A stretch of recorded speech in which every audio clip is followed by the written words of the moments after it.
தமிழ் உறவுகள் அனைவரையும் நம்பிக்கை குரல் சேனலுக்கு அன்புடன் வரவேற்கிறோம். இன்றைக்கி நம்ம வேலைவாய்ப்பு பதிவில் தெற்கு ரயில்வேயிலிருந்து வந்திருக்கக்கூடிய வேலைவாய்ப்பை பற்றி தான் பார்க்க போகிறோம். ஸோ இதுக்கு எக்ஸாம் எதுவும் கிடையாது, மார்க் அடிப்படையில் தான் வேலை தர போகிறாங்க. ஓகே, ஸோ இதை நம்ம எப்படி அப்ளை பண்ணுறங்கிறது பார்ப்போம். இதற்கு ரயில்வேயில் 3518 காலி பணியிடங்கள் கொடுத்துருக்காங்க. எக்ஸாம் கிடையாது, மார்க்கை வைத்து தான் வேலை அப்படிங்கிறத சொல்லியிருக்காங்க. ஓகே, ஸோ இதில் மொத்தம் 3518 பணியிடங்களுக்கு நிரப்ப தகுதியான விண்ணப்பங்கள் வரவேற்கப்படுகிறது அப்படின்னு சொல்லியிருக்காங்க. ஓகே, என்னென்ன குவாலிஃபிகேஷன், என்ன டேட் அப்படிங்கிறத பார்ப்போம். இது முற்றிலும் சென்ட்ரல் கவர்மெண்ட் ஜாப்பு தான். ஸோ ஓவரால் காலி பணியிடங்கள் பார்த்திங்கன்னா 3518 காலி பணியிடங்கள் கொடுத்துருக்காங்க. பணியிடம் பார்த்திங்க அப்படின்னா பெரம்பூர், கோயம்புத்தூர், சென்னை, பொன்மலை, மதுரை, பாலக்காடு, சேலம், திருச்சி, திருவனந்தபுரம் சொல்லியிருக்காங்க.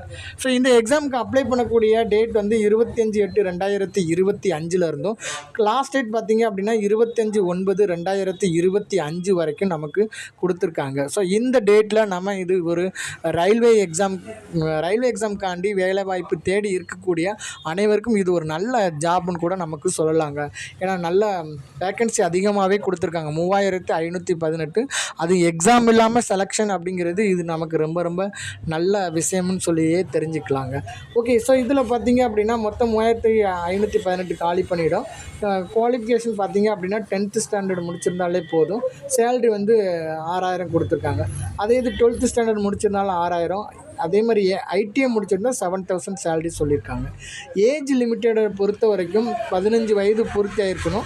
மேக்ஸிமம் பார்த்திங்கன்னா 24 வயது வரைக்கும் இருக்கலாம்னு சொல்லியிருக்காங்க. ஏஜ் ரிலாக்ஸேஷன் எஸ்சி எஸ்டியை பொறுத்த வரைக்கும் 5 இயர்ஸுக்கு, ஓபிசிக்கு 3 இயர்ஸ் நமக்கு கொடுத்துருக்காங்க. இப்போ எக்ஸாமினேஷன் ஃபீஸ் பார்த்திங்க அப்படின்னா எஸ்டி பெண்களுக்கு கட்டணம் எதுவுமே கிடையாது. அதர் கம்யூனிட்டிக்கு மட்டும் 100 rupees சார்ஜ் பண்ணுறாங்க.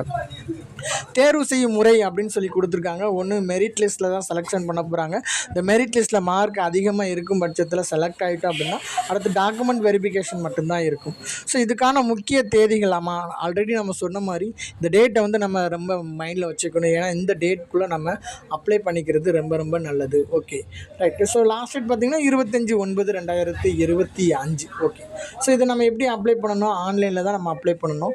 ஆன்லைனில் எப்படி அப்ளை பண்ணுறது, இவங்க அஃபிஷியலாக கொடுத்துருக்கக்கூடிய நோட்டிஃபிகேஷன் என்ன அப்படிங்கிறத நம்ம இங்கே பார்க்க போகிறோம். இது அஃபிஷியலாக கொடுத்துருக்கக்கூடிய சவுத்தர்ன் ரயில்வேலேருந்து கொடுத்துருக்கக்கூடிய நோட்டிஃபிகேஷன் டேட் கொடுத்துருக்காங்க. அண்டு தான் என்ன டேட்டில் அப்ளை பண்ணணும், லாஸ்ட் டேட் என்ன அப்படிங்கிறதையும் நமக்கு மென்ஷன் பண்ணியிருக்காங்க. ஸோ அதே மாதிரி ஒவ்வொரு போஸ்ட்டும் கம்யூனிட்டி வைஸு என்னென்னலாம் வேக்கன்சி இருக்குது அப்படிங்கிறது கொடுத்துருக்காங்க. ஃப்ரெஷர் கேட்டகரியை பொறுத்த வரைக்கும் நமக்கு ஓவரால் ஃபிட்டர், வெல்டர், பெயிண்டர் இதெல்லாம் பார்த்திங்கன்னா போஸ்டிங். ஸோ அதே மாதிரி பார்த்திங்கன்னா மொத்தம் எத்தனை பணியிடங்கள் அப்படிங்கிறது நமக்கு மென்ஷன் பண்ணியிருக்காங்க. ஸோ ஓவரால் பார்த்திங்கன்னா ஃபிட்டராக இருந்தால் 20 போஸ்டிங் கொடுத்துருக்காங்க. ஸோ அதே மாதிரி ஐடிஐ கேட்டகரியாக இருந்தாலும் அதுக்கு என்ன வேக்கன்சி அப்படிங்கிறது நமக்கு மென்ஷன் பண்ணியிருக்காங்க.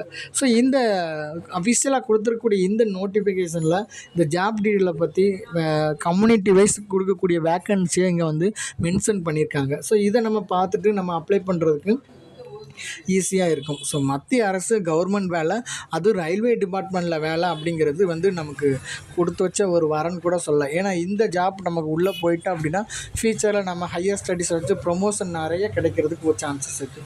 ஸோ இதுதான் அஃபிஷியலாக இருக்கக்கூடிய வெப்சைட்டு. நம்ம இதில் தான் ஆன்லைனில் அப்ளை பண்ணணும். இதில் ரிஜிஸ்டர் அப்படிங்கிறத நம்ம கிளிக் பண்ணோம்னா அடுத்த பேஜ் நமக்கு ஓப்பன் ஆகிடும். ஸோ இதில் பார்த்திங்க அப்படின்னா நம்ம என்ன ரீஜனில் நம்ம கொடுக்க போகிறோமோ அந்த ரீஜனை நம்ம சூஸ் பண்ணணும். அடுத்தாப்பில் பார்த்திங்கன்னா என்ன போஸ்ட்டுக்கு அப்ளை பண்ண போகிறோம் அப்படிங்கிறத அப்ளை டு அப்படிங்கிறத நம்ம செலக்ட் பண்ணணும்.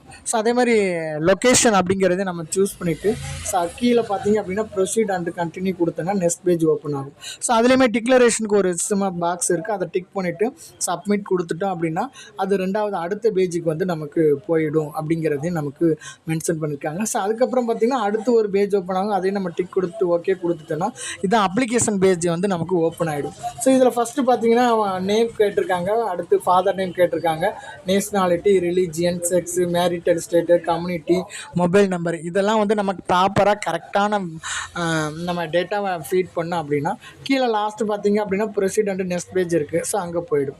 ஸோ இந்த ஜாபுக்காண்டி அப்ளை பண்ணக்கூடிய அத்தனை பேருக்கும் வாழ்த்துக்களை தெரிவித்து வீடியோ உங்களுக்கு பிடிச்சிருந்துச்சுன்னா லைக் பண்ணுங்கள், ஷேர் பண்ணுங்கள், சப்ஸ்கிரைப் பண்ணுங்கள். Thank you to all.